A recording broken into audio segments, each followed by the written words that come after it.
Abantu kaburo kuba begendesereza abantu basakora heri hanga Bugambere manager w'ekitongole kya Hayes Recruitment Agency Atwine Arnold obabire bari yamukorwa okutongoza w'ihuriro kujaguza emyaka 10 ey'ekitongole eki kimazire kiri kutwara abantu heri hanga ahashoboreire okwo abantu barukahabisibwa campaign ez'ekishobobo aba Hayes twine emirimo kandi omwana yiza akandisa nitwe akatugira ati nyende umurimo gwo bwa security guard nibwo murimo tukumutwaraho kandi omwana yiza akandisa nitwe akwenda kuzahira gukora ekiroto tureba ncyashikirira tugezeho kurwana munonga kurengwa abana bafune emirimo kandi abana ntibarewundora no bakwika kuri tugenda twakora tubataya ira tureba yibari ni bakora je ni babyama je ni basasurwa je. Public Relations Officer w'ekitongole kya Wasima Miriam ashabira abantu bona abarukwetenga kwangura sente miliyoni 50 zitayirweho okubasa kwetaba omukazano kaya ka Hayes Aten obo bahangure konkeri izoba twaba twinoho ekiba kweta press conference nenga okwetebekanisiza okutura celebrating emyaka yitu 10 so twino ka challenge ka TikTok akalabeni katambula kakugenda misho kumara emyezi 2 kwenda kuba a part of the challenge nabasakola video rugambale Hayes abagambire Hayes chemukorire yari yahe ninga yari Uganda akavideo kacha about Hayes then akatambuza TikTok akalabeka in views nyingi niko bala ahantu bala in views nyingi ni wala hangule sente miliyoni 20 etwala bukiti kya muntu nabato inawo ka sente bakuwola no yangu ibabule kimwe kikwaje chobogo bako ate mini muwejiri tejigwawo buli naku batwala buli mwezi batwala wojidde ona eze kwaniriza kai no rocho mwena mwekwata Hayes company ya manyi company etwala company eri kumazima Hayes ngajitegera through a brother of mine, cousin brother of mine bamwita Gerard yamutwala sometime back najindagirira nentwala. This is not the first time Hayes is taking me, this is the second time actually Hayes is taking me. I chose to travel with Hayes. Reason behind is that one, Hayes is reliable. Two, according to the structure of financial and being genuinity, Hayes is genuine.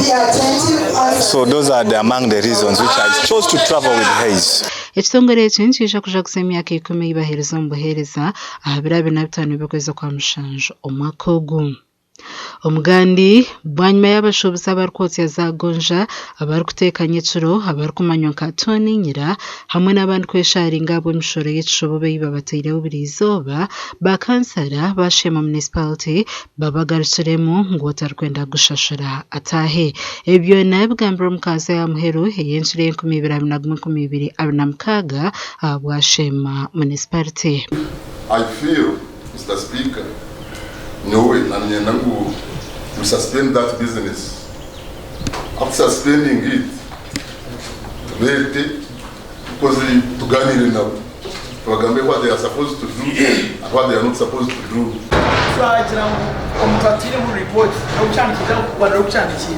So I have to show right there. Gizire ngo emushorogwe ushorozwe uko kwezi kwa gatanu kwa kaga tutunge kishanche nyinyi igihe turazo mutenari process of July igitenda bagitendaringe esenzo zeki zishashugwe aho kandi ingabo yituka municipality bamwe muri bakansara barebereho barukakanisa ekiteiseeki nangwa babuzana ku sente zitwirenshorizwa aho zirukuza kandi munoho abahiro rusa okuzishorozamo. Bizambasoroza na kuba bamwe ambrera zabo bazitwara last night umukazi yagira ati dushashura tugiye kubara twasanga nsashwe twabo ashatu na mukara atazina nabo barwakushuka aho kuri sente tuba kuzero igihe tubiye turi aho bizana kabuya ebizinanga nabwara nsashuriza gabitiko. Bwanyuma yabyo nakurema bamwe muri bakansara barebereho barukushaba ngo babe baborekere kuba binga ngo babahereze amezi 2. Banagisi na yimuriya barache tonka kuzwara uniform rero ryo kamutera receipt bachiza kwata ubyo kwita mkwata kan tax exodus there must be some communities which will not allow.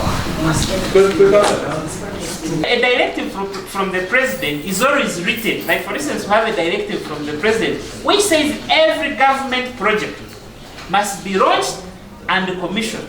The town clerk has a copy. So that one, if he goes beyond that, we will question how we say, there is something written about this, why haven't we launched, why haven't we commissioned?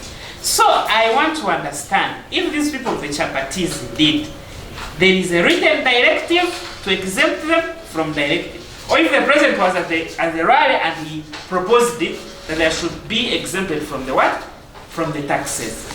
Nabwo nyuma yo kurabya kw'emishoro bakansara beyonjeize sente ezibari kutunga ngo zitwire zirinche ombinde bihinguziwe harimu okufurira bona bari kuguza enyama y'empunu karuga kabwohe bakaza omu town center eya Kemchera. Gashakwa Jimmy Muhumuza na Michael Atwachire.